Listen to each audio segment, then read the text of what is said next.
Hello, welcome to Second Take. I'm your host, Jacob Moser, and I'm joined here today by Brian and Gabe. And today we're going to be talking about two topics. The first of which is your Super Bowl favorite? Brian, we'll start with you. Well, personally to me, I think the Super Bowl favorite going in is the Jacksonville Jaguars. They've got a lot of experience now in the postseason. Their defense is phenomenal, and I think they can stop any team in their path. I completely disagree with you. I think Jacksonville, after their miracle run, is super overrated, and I think it's the reigning champion, the Eagles. They're gonna do it again. They've stepped up on their They've stepped up and added to their defensive line.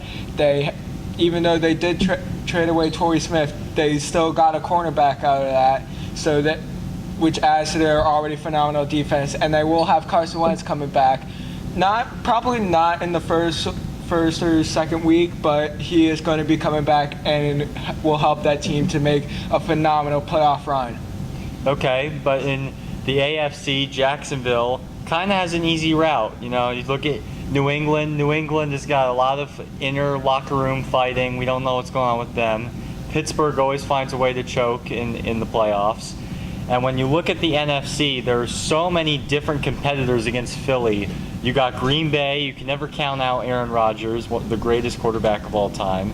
You can never count out Minnesota, the Vikings. You can never count out the Sean McVay and the LA Rams, who got a lot of great accusations this offseason, which it's going to be harder for the Eagles to get there compared to Jacksonville. First off, how about I put this to you? Goff, yeah, from when Sean McVay came in as the coach, he became phenomenal. But he is overrated, in my opinion. He's not the quarterback that is going to lead the Rams to a Super Bowl.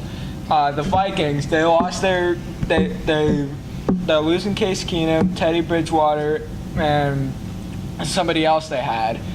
But they had Kirk Cousins. All right, guys. Yeah. All right. We get it.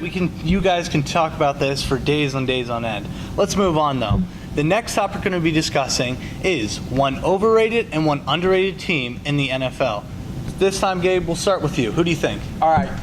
Overrated, Jacksonville Jaguars, and underrated, I'd say the Cleveland Browns, possibly. You know, let's start off with the Cleveland Browns here.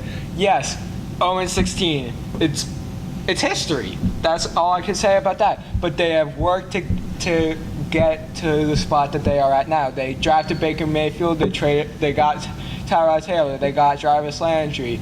They drafted who else? Bradley Chubb. And from the 0-16 season, and for the past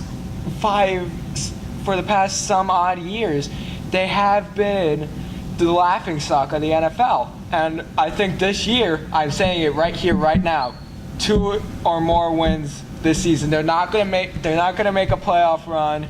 They're not at that part of their rebuilding stake yet, but they will not have a 1 or less win season.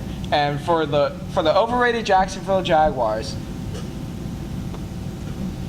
I can't say anything. They're just overrated. So you already stated it, right? Just so we're clear here. All right, Brian, real quick. My overrated team, I'm gonna have to go with Kansas City. We've never seen this kid Patrick Mahomes play other than one game against Denver. It was a meaningless game.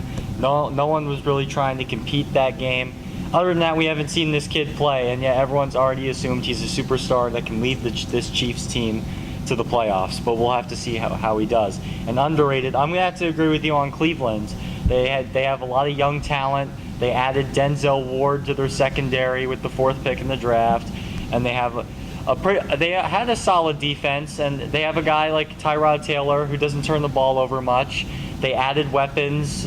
They got Josh Gordon back last year. They still have Jarvis Landry now, and they have they added Carlos Hyde and Sony Michel, so they have a lot of weapons in the backfield.